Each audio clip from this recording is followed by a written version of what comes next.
Bonjour, dans cette vidéo je vais vous aider à trouver un emploi dans la petite enfance. Dernièrement je suis passée encore une fois par cette étape là. J'ai travaillé dans de nombreuses crèches, micro-crèches, multi-accueil, etc. Donc je m'y connais vraiment bien dans ce domaine de recherche d'emploi dans la petite enfance. Et j'ai eu en fait ce déclic de me dire pourquoi pas en faire une vidéo si ça peut aider d'autres personnes à se lancer et à trouver du travail plus rapidement. Donc c'est parti, je vais vous parler du coup du premier site. Donc je pense que tout le monde doit le connaître, c'est Pôle emploi. Moi personnellement j'ai trouvé pas mal de travail sur ce site là. En fait il faut que vous vous inscriviez là-dessus. Une fois que vous êtes inscrit comme demandeur d'emploi, du coup vous pouvez renseigner en fait votre diplôme. Donc moi je vais marquer auxiliaire petite enfance et ensuite je marque ma commune et vous pouvez choisir le nombre de kilomètres aux alentours que vous souhaitez. Moi généralement le grand maximum je mets 25 km parce que après il faut pouvoir se lever le matin etc pour faire la route et aussi il faut penser au carburant etc. Donc vraiment moi je me dis 25 km c'est grand max. Et pareil il faut aller voir les annonces tous les jours puisque en fait tout le temps il y a des annonces, donc du coup c'est hyper intéressant à regarder.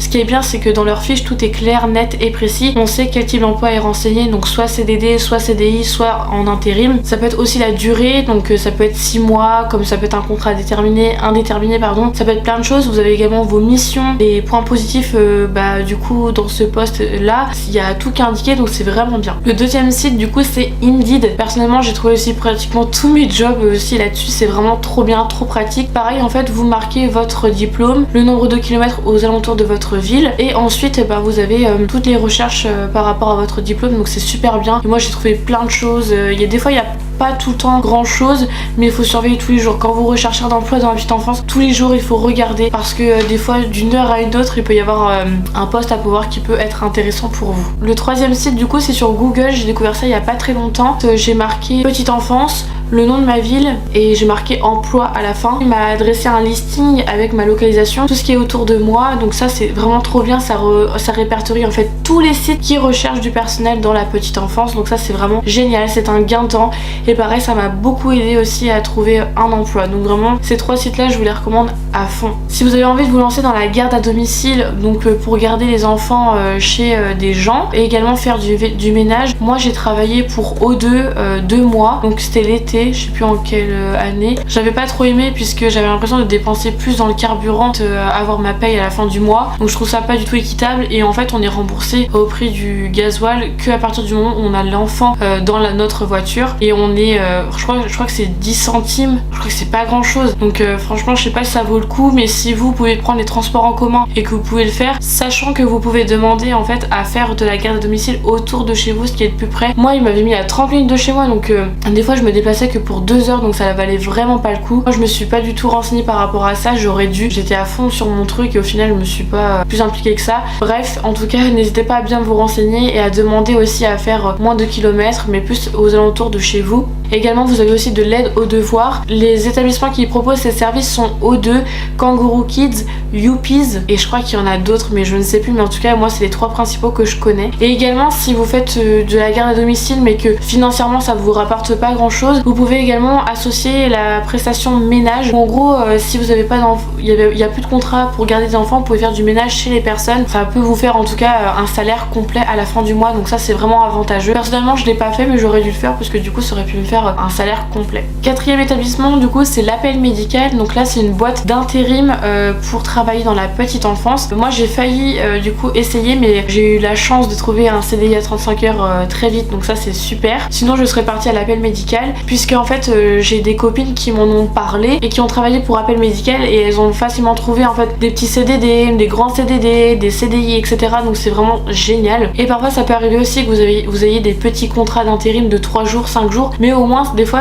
ça vous fait aussi une porte d'ouverte dans l'établissement. Les chefs d'établissement ou vos collègues avec qui vous travaillez pendant 3 jours, si elles voient que vous êtes intéressante sur le terrain, que vous travaillez bien, que vous respectez vraiment le projet pédagogique etc, ça peut vous ouvrir tellement de portes. Si vous arrivez vraiment pas à trouver du travail, que c'est compliqué, que vous avez vraiment envie de travailler auprès des enfants, je vous conseille vraiment l'appel médical, sachant que moi je connais pas beaucoup mais mes copines m'en ont parlé. C'est à dire que vous inscrivez, il y a quelqu'un qui vous appelle, vous avez un planning et c'est vous qui faites votre propre planning, c'est à dire que vous pouvez être disponible de 8h jusqu'à 19h ou soit le mardi je sais pas que à partir de 10h jusqu'à 14 heures. L'appel médical choisit des contrats en fait en fonction de vos besoins. Enfin, je sais pas comment expliquer, mais je pense que je me suis fait comprendre. Moi j'ai une copine, ça a débouché sur un CDI et j'en ai une autre, du coup elle cherchait juste des petits contrats CDD, donc en tout cas ça peut répondre au bonheur de chacun. Si vous aimez pas rester tout le temps dans une crèche même, c'est aussi un point positif pour vous, puisque en fait vous pouvez aller d'une crèche à une autre du jour au lendemain.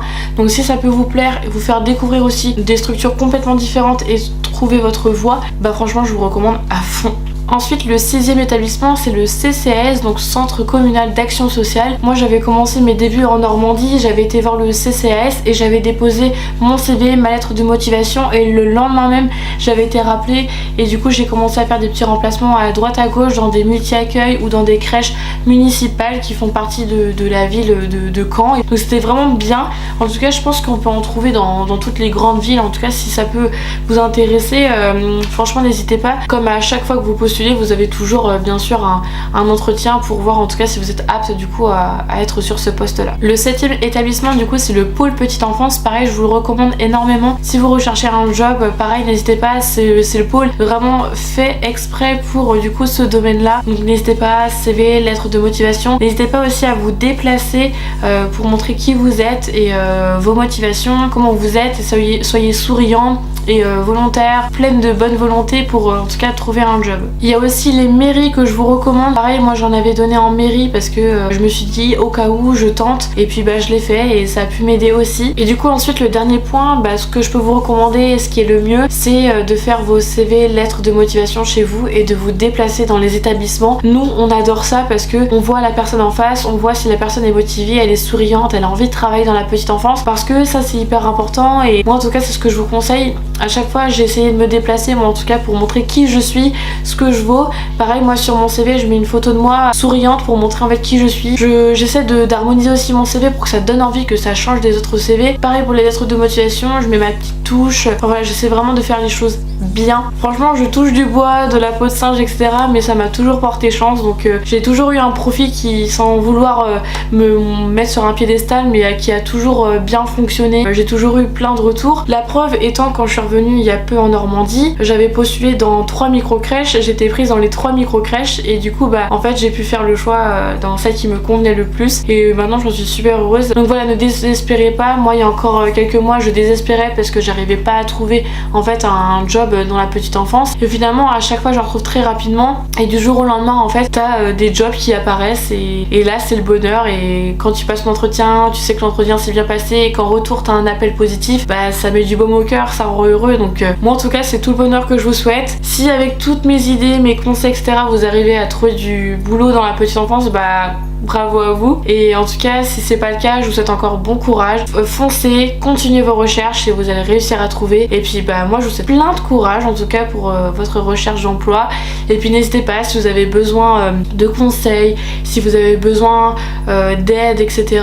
ou si vous avez d'autres idées pour postuler dans la petite enfance, n'hésitez pas à les écrire dans les commentaires, ça peut aider plein d'entre nous. Donc allez-y, n'hésitez pas à écrire. Je voulais terminer aussi sur le fait que si vous avez des petites appréhensions pour les entretiens d'embauche dans la petite enfance, je vous remets ma petite vidéo dans le petit i si ça peut vous aider également. Et bien merci d'avoir regardé ma vidéo, n'hésitez pas à m'écrire dans les commentaires si cette vidéo vous a été utile, et puis moi je vous retrouve très bien dans une prochaine vidéo. Je fais d'énormes bisous, bye.